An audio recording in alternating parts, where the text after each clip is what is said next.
আপনার ছেলে এই দুনিয়াতে আর নাই। কিছুক্ষণ আগে আপনার ছেলে স্ট্রোক করে দুনিয়া থেকে চলে গেছে। কে তুমি বাবা? আর কি কইতাছো সব? আন্টি, আমি হৃদয় রুমি। মা, আসসালামু আলাইকুম। ওয়ালাইকুম আসসালাম। মা, কেমন আছো? এই তো ভালো আছি। মা, যদি কিছু না মনে করো, একটা কথা কম। কি কবি ক? মা, সে 12টা বছর যাবত এই বিদেশে পড়ে আছে। আমি দেশে চলে আসি। কি কস তুই? তোর কি দেশে আনার এখনো সময় হইছে? আরো 4-5টা বছর থাকবি, এরপর সে না আবি। তোমরা কতদিন হয়েছে মা দেখি নাই। তোমরা তোমার দেখতে মন চায়। আমার না এই জায়গা ভাল লাগে না। বুকটা খুব আনচান আনচান করে। আরে তুই পুছতাছিস না কেন? তোর তো কইলাম আরো 5টা বছর পরে আয়, আরে এখন আয় তুই কি করবি? মা, এটা কি কইলা তুমি? আমি এই যে 12টা বছর যাবত এই জায়গায় আইছি, আমার যত ইনকাম আমি প্রত্যেক মাসেই তো তোমরা পাঠাই। আর তুমিই তো কইলা আমার সব টাকা তোমার কাছে জমা আছে। আর এখন তুমি আমার এটা কি কইলা মা? কি কস না তুই? তোর ঋণ পিন কইরা বিদেশ পাঠাইছি, সেই ঋণ পিন দিলাম, তোর ছোট ভাইয়ের একটা বাড়ি কিনা দিলাম, একটা মোটরসাইকেল কিনা দিছি, এখন তোর বোনের বিয়া দেওয়ান লাগবো না? মা, তুমি না কইলা আমার যত টাকা পয়সা আছে সব নাকি তোমার কাছে জমা আছে, তুমি আমানত রাইখা দিছো। এখন তুমি এটা কি কও মা? বোন, তুই না অনেক নাটক বাজ। তুই এত নাটক করস, আগে যদি জানতাম না আমি, তাহলে আমি তোর ছোটবেলায় নুন খাইয়া মাইরা লাইতাম।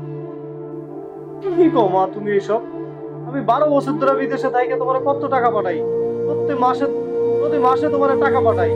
আমি তোমার যে টাকা পাঠাই আমার বোন রে 10 বার বিয়া দেওয়া যাবে।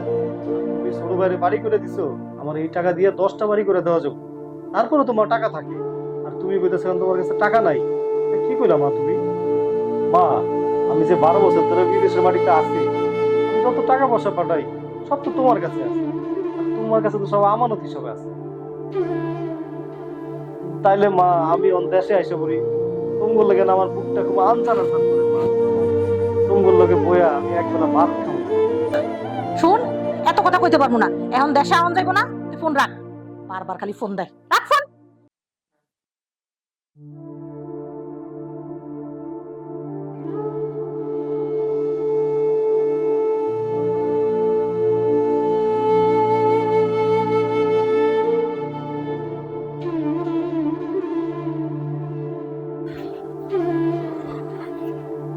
ও ভাই, বসে থাকলে হইব নি? ডিউটিতে যাবেন না? হ ভাই, ডিউটি যাওয়াই লাগে। আচ্ছা, আপনার এদিকে মনে হইতেছে আপনার মনটা খুব খারাপ। কি হয়েছে আপনার? কি করবো ভাই, প্রতিদিনেই ডিউটিতে যাওয়ার আগে মায়ের ফোন দিই, 8-10 বার ফোন দিই। মা একবার দুবার ধরে ধরে না, মা ঠিক মতো কথা কয় না। এর লেগে মনটা খারাপ। হ্যাঁ, ঠিক কইছেন। তারপরে কি জানেন ভাই, মুরব্বী মানুষ, বয়স হয়েছে, কানে মনে শুনে না, এই জন্য মনে হয় আপনার ফোনটা ধরে না। এই জানি আর মন খারাপ করেন না ভাই, চলেন ডিউটিতে যাই। হ ভাই, যাওয়া তো লাগবেই, কিন্তু শরীরটা না আমার ভাল লাগতেছে না ভাই। কেমন জানি লাগতেছে শরীর। এই যে দেখেন আপনার ফোন আসছে, মান মন্ত ভাই। আমার ছোট বোন কল দিছে ভাই। হ্যালো ভাইয়া। হ বোন ক, কেমন আছিস? হ ভাই, ভালো আছি।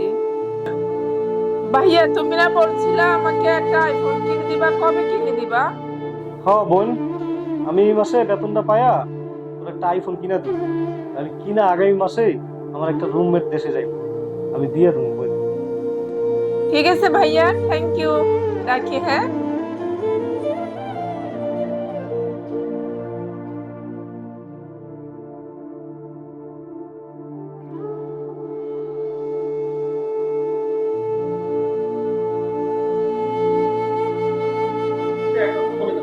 ভাই, যাইবেন না ডিউটিতে? ভাই, আমার না ভাল লাগতেছে না, কেমন জানি লাগতেছে ভাই। বুকটার ভিতরে খুব ব্যথা করতেছে ভাই, অনেক খারাপ লাগতেছে ভাই। মায়ের কথা খুব মনে পড়তেছে ভাই। আমার দেশে সবার কথা খুব মনে পড়তেছে ভাই। ভাই, একটা কথা কই আপনারা ভাই, আমার যদি ভাই এই যে কিছু হয়ে যায়, আমার মায়ের কাছে আমার লাশটা পৌঁছে দেওয়ার ব্যবস্থা করেন ভাই।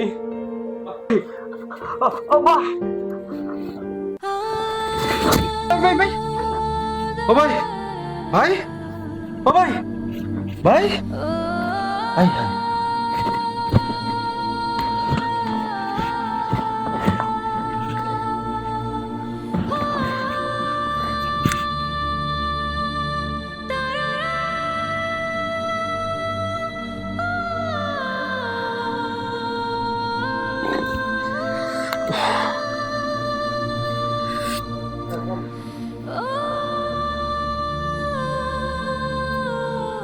কি রে, তুই বারবার ফোন দিতেছিস কেন?